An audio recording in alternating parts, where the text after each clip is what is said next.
The notification on my phone said, "Person detected in living room." I didn't check it until the next morning. When I watched the footage, I saw a man standing over my bed for 3 hours, holding my own kitchen knife. Fear isn't always a scream. Sometimes, fear is a quiet realization that hits you hours after the danger has passed. It's the sound of a silent notification sliding onto a screen at 3:14 a.m. while you are deep in a dream. We live in an age where we think we see everything. We have cameras on our doorbells, in our hallways, and tucked into the corners of our nurseries. We buy them for peace of mind. But sometimes, all they do is provide a front row seat to the moment your life almost ended. My name is Marcus. For 6 years, my house was my fortress. It's a quiet suburban home in a neighborhood where the loudest thing you hear is a lawnmower on a Saturday morning. I'm the kind of person who double-checks the stove, but rarely the front door. I always felt safe. I'm a light sleeper, or at least, I've spent my whole life telling people I am. I thought I could hear a pin drop in the kitchen from my upstairs bedroom. I thought I was in control. But that night, the night of the notification, I heard absolutely nothing. It started like any other Tuesday. The mundane routine of a life uninterrupted.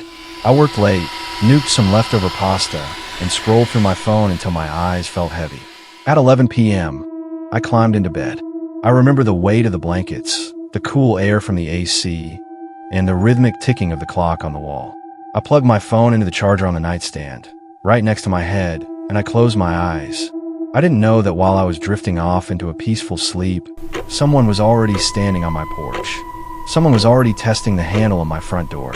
When I woke up the next morning, the sun was streaming through the blinds, painting golden stripes across my carpet. It was a beautiful, crisp morning. The kind of morning where you feel like nothing could go wrong.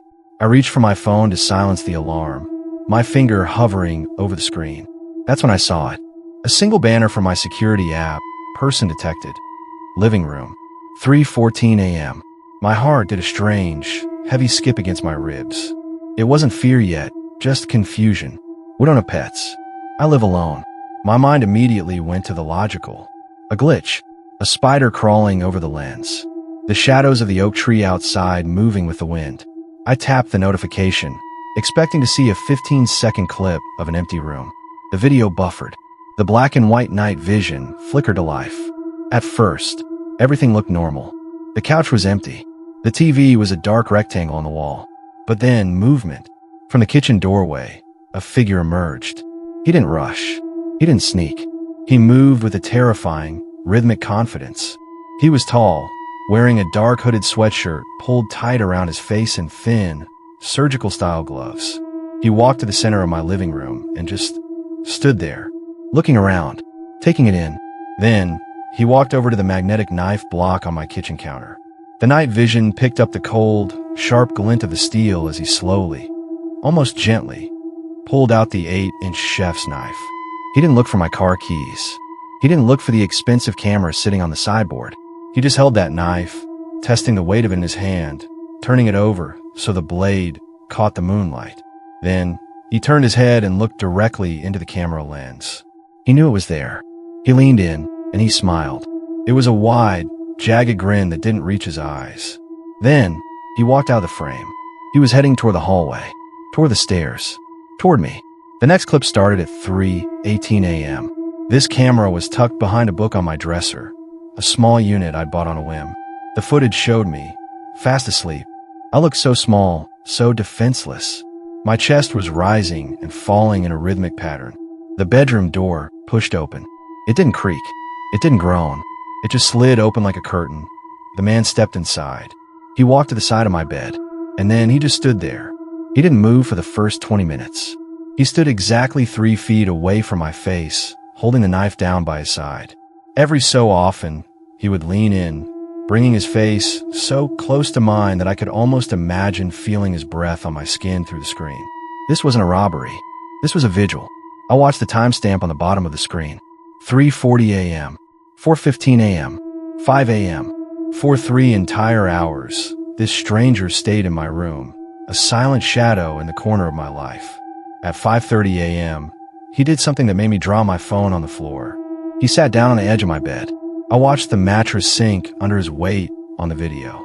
I was inches away from him. If I had turned over in my sleep, I would have touched him. But I stayed still.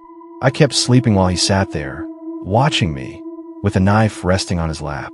At 6:10 a.m., just 20 minutes before my alarm was set to go off, he stood up straight. He wiped the handle of the knife with his sleeve, carefully placed the knife on my nightstand, right next to my phone, and walked out. He didn't run. He walked out the front door and pulled it shut until he heard the click. I sat there in my bed in the morning light, looking at the very spot where he had sat. My hand was shaking as I looked down at my nightstand. There, inches from where my head had been resting, was the chef's knife. I hadn't even noticed it when I woke up. I had been so close to the end for 3 hours, and I never even opened my eyes. The police told me there were no prints, no signs of forced entry. He had used a master key or a bump key. He's still out there. And the worst part isn't that he was in my house. The worst part is that I don't know if he was there the night before, or the night before that. If this story gave you the chills, do me a huge favor. Hit that like button right now. It tells the algorithm that this content deserves to be seen. And I want to hear from you. Have you ever checked your security footage and seen something you weren't supposed to? Drop a comment below. I read every single one of them. Make sure you're subscribed and have notifications turned on for forgotten screams, so you don't miss the next 2 stories in this collection. Stay alert, and remember, just because you don't hear them doesn't mean they aren't there.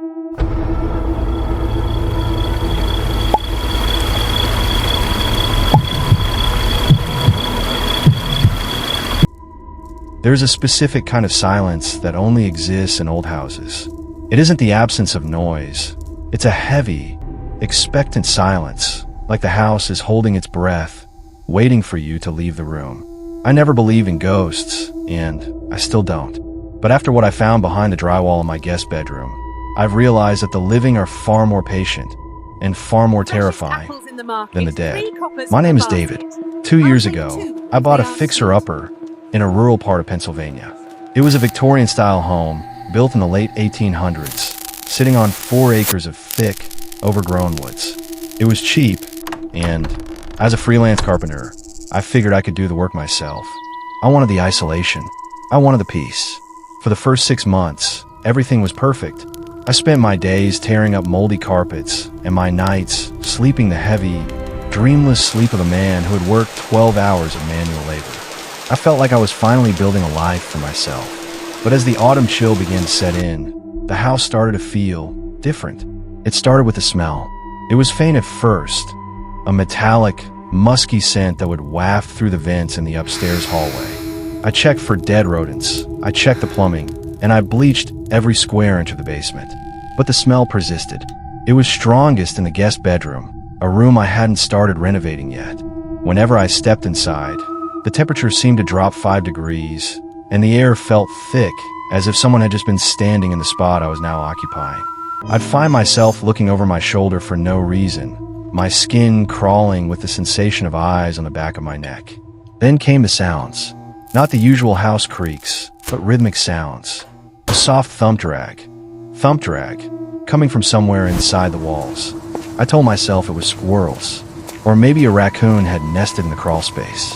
I tried to rationalize everything, but then I noticed the small things. My keys would be moved an inch to the left on the kitchen counter. A box of cereal in the pantry would be open when I knew I'd sealed it. I started doubting my own memory. I thought I was working too hard, that the exhaustion was making me careless. But one morning, I woke up and found the back door wide open, swinging in the breeze. I live alone. I'm meticulous about my security. There was no reason for that door to be open. The breaking point happened on a rainy Thursday in October. The rain was drumming against the roof, creating a loud, rhythmic mask for any other sound. I was finally starting the demo on the guest bedroom. I was tearing down the old, floral wallpaper when I noticed something strange about the dimensions of the room. I'm a carpenter. I live by the tape measure. From the outside of the hallway, the wall looked to be about 12 feet long. But from the inside of the room, I could only account for 10 feet. There was a 2-foot gap of dead space behind the far wall that shouldn't have been there. I grabbed my sledgehammer. My heart was racing, but I told myself I was going to find a hidden closet or maybe some old copper pipes that needed replacing. I swung the hammer, the drywall crumbling into white dust that filled the air like a thick fog. I cleared away the debris, and my heart stopped. Behind the wall wasn't a crawl space. It was a room. A very narrow, very long room that ran the entire length of the hallway. I pulled out my flashlight, the beam cutting through the darkness and the dust. The floor was covered in old blankets, thick, wool blankets that looked like they had been stolen from my own linen closet months ago. There was a small, battery-operated camping lantern sitting in the corner, and next to it, a stack of Polaroid photos. My hand was shaking so violently, I almost dropped the light as I picked them up. They were photos of me. There were photos of me sleeping in my bed, taken from the shadows of my own bedroom door. Photos of me eating dinner at the kitchen table, unaware that someone was watching from the vents. Photos of me working in the yard, taken from the high windows of the guest room. But the most recent photo, the one on the top of the pile, was taken from the doorway of the room I was standing in. It was a photo of the back of my head, taken while I was swinging the sledgehammer only 10 minutes ago. The realization hit me like a physical blow. I wasn't alone in the house. I had never been alone. Every night I spent sleeping, every meal I ate, every private moment, someone was feet away, watching through the cracks. I turned around, scanning the narrow room with my flashlight, expecting a face to appear in the beam. That's when I saw the access port, a small, hinge panel in the floor that led directly into the basement. I had walked past that panel 100 times in the cellar, thinking it was just a utility cover for the water heater. I was wrong. Then I heard it, coming from the basement stairs. The thump drag, but this time it was fast. It was coming for me. I didn't wait. I didn't grab my shoes or my phone. I jumped through the hole I'd made in the drywall, bolted down the hallway, and dived out the second-story window onto the porch roof. I felt the shingles scrape my palms as I scrambled down the trellis and ran to my truck, my breath coming in ragged, sobbing gasps. I didn't stop driving until I saw the blue lights of a police station. I walked into the lobby covered in drywall dust and sweat, unable to even speak for the first 5 minutes. When the police searched the house, they found a narrow room empty. The blankets were gone. The lantern was gone. The intruder had moved with terrifying speed. The only thing left behind was a single Polaroid, pinned to the wooden stud of the wall where I had broken through. It was a photo of the police station I was currently sitting in, taken from the dark woods across the street. He had followed me there. He was watching me report him. The thump drag sound? The police found a prosthetic leg in the woods behind my house 3 days later.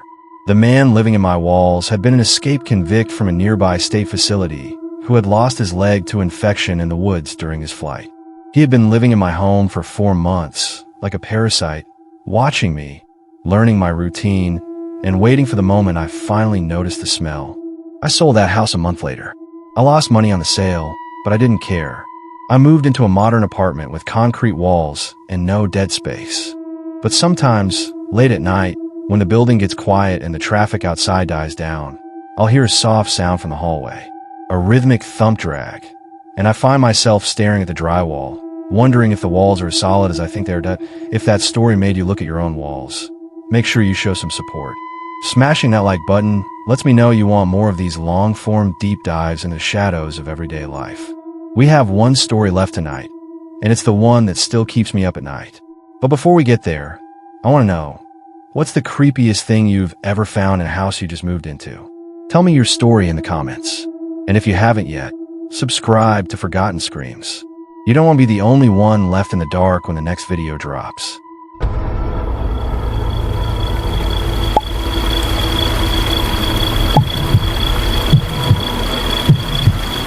The voice coming from my smart speaker didn't sound like the programmed assistant. It sounded like a man whispering from inside a closet. He didn't want to tell me the weather or play my favorite song. He wanted to tell me exactly what I was wearing and which door I had forgotten to lock. Technology is supposed to make us feel in control. We buy smart locks so we never lose our keys. We buy smart lights so we never have to walk into a dark room. We buy indoor cameras so we can check on our lives from miles away. But what we forget is that every window we open into our digital world is a double-edged sword. My name is Chloe, and I learned the hard way that when your house is smart, it can also be a weapon used against you. I lived in a high-tech studio apartment in the city. It was my sanctuary, totally automated. I could voice command the blinds, the thermostat, and even the coffee maker. It felt like living in the future, a seamless blend of luxury and convenience. I was a software engineer, so I felt confident in my security. I had two-factor authentication, complex passwords, and a firewall that I thought was impenetrable. I felt like a queen in a digital fortress. I used to laugh at people who were afraid of their devices listening to them. I called them paranoid. I'm not laughing anymore. It started on a Tuesday evening, a rainy, miserable night that blurred the city lights outside my window. I was sitting on my sofa, my laptop warm against my legs, when the lights in the kitchen suddenly dimmed to exactly 10%. I didn't think much of it. I figured it was a glitch in the cloud server or a brief power flicker from the storm. I casually told the system to set the lights back to full brightness. The lights didn't change. Instead, the smart speaker on the counter made a soft, sharp ping noise. "I prefer the dark," a voice said. I froze. It wasn't the usual, helpful AI voice with its polished, synthetic tone. It was distorted, deep, grainy, and low. It sounded like a recording of a man's voice passed through a heavy modulator, stripped of its humanity. I sat perfectly still, my fingers hovering over my keyboard, my heart starting a slow, heavy thud in my chest. I told myself it was a prank. Maybe a neighbor had accidentally synced to my Bluetooth, or a friend was messing with my account. I laughed nervously into the empty room and asked the speaker to play some music to break the tension. Instead of music, the speakers throughout the apartment began to play a recording. It wasn't a song. It was the sound of me breathing, but it wasn't a live feed. It was a loop of me sleeping from the night before. I could hear the specific rustle of my sheets, the click of my tongue, and the soft, rhythmic whistle of my breath in the dark. My heart was hammering against my ribs now. I grabbed my phone to factory reset the hub, but the screen was frozen. A single image appeared on my phone display, a live feed from my own laptop's webcam. The photo showed me, right that second, sitting on my couch, looking at my phone with a look of pure, unadulterated terror. "You look beautiful when you're scared, Chloe," the voice whispered from the speaker directly behind my head. I bolted for the front door, my adrenaline finally screaming. But as soon as my hand reached for the handle, I heard the heavy, motorized clack of the smart lock engaging. I was locked in. I tried the manual override, but the plastic turn knob wouldn't budge. It felt like it was being held in place by an internal motor. The blinds in the living room began to close simultaneously, the motorized whirring sounding like a trap snapping shut. I was sealed inside the dark box of my own apartment. "Let's play a game," the voice said, echoing from every corner of the room. "I've hidden a countdown timer somewhere in the kitchen. If you find it before it hits 0, I'll unlock the door. If you don't, well, I've always wanted to see how long it takes for the smart oven to reach its maximum temperature." I ran to the kitchen, tears stinging my eyes. I started ripping open drawers, throwing silverware onto the floor, screaming for help at the top of my lungs. But the walls were soundproofed, a luxury feature I had specifically paid extra for when I moved in. I checked the pantry, the microwave, the fridge. Nothing. Then, I heard a sound from the smart oven. The cooling fan kicked on. I looked at the digital display on the stove. It didn't show the time. It showed a countdown. 2 o'clock, 1:59, 1:58. And above the timer, the temperature setting was climbing at an impossible speed. 200 degrees, 300, 450, 500. The air in the small apartment began to grow heavy and dry. I grabbed a heavy, cast-iron skillet and started smashing the glass of the oven door, thinking there was something inside that would stop the cycle. But it was empty. The heat was already radiating out, making the kitchen feel like a furnace. I was panicking, losing my breath in the stifling air, when I noticed a small, blinking red light inside the smoke detector on the ceiling, a light that wasn't usually there. I dragged a kitchen chair over, climbed up, and ripped the smoke detector from its bracket with my bare hands, ignoring the plastic snapping. Taped to the back of it was a small, high-powered Wi-Fi transmitter and a handwritten note on a yellow Post-it. It said, "I'm not on the wires, Chloe. I'm in the hallway." I dropped the detector and looked at the front door. Through the tiny peephole, I saw a shadow move. Someone was standing right outside, leaning against my door, controlling my entire life with a tablet. The timer on the oven hit 0. Instead of the oven exploding, every light in the apartment flashed on at once, a blinding, strobe-like white light. And then, the door clicked. It was unlocked. I didn't wait. I threw the door open and sprinted into the hallway. It was empty. All I found was a tablet lying on the floor, its screen glowing with the interface of my home security system. There was a message typed into the Notes app. You should really change your passwords more often. See you tomorrow night. The police investigated, but the hacker had used a series of encrypted VPNs that led to nowhere. The physical transmitter I found was a generic model, untraceable. I moved out the very next day, leaving all the smart appliances behind. I live in a house now that is as dumb as possible. No Wi-Fi, no smart speakers, and definitely no digital locks. I use brass keys and mechanical deadbolts. But sometimes, when I'm sitting in my living room, my phone will vibrate. A notification will appear, device trying to sync, and I wonder if he's still standing in a hallway somewhere, holding a tablet, waiting for me to connect back to the world. Tonight's stories are a reminder that the world is a lot smaller than we think, and the walls we build to keep ourselves safe are often thinner than we realize. Whether it's a notification on your phone, a room hidden behind your wallpaper, or a voice in your speaker, the truth is always there, if you're brave enough to look for it. If you enjoyed this 24-minute deep dive into shadows, please hit that like button. It tells me that you're enjoying these longer, more intense collections. Share this video with someone who thinks they're safe in their own home. Maybe it'll give them a reason to double-check their locks tonight. And before you go, comment below, which of these 3 stories was the most terrifying for you? Was it the intruder on camera, the man in the walls, or the hacker in the speakers? I'll be down in the comments talking with you. I'm Forgotten Screams. Sleep well, if you can.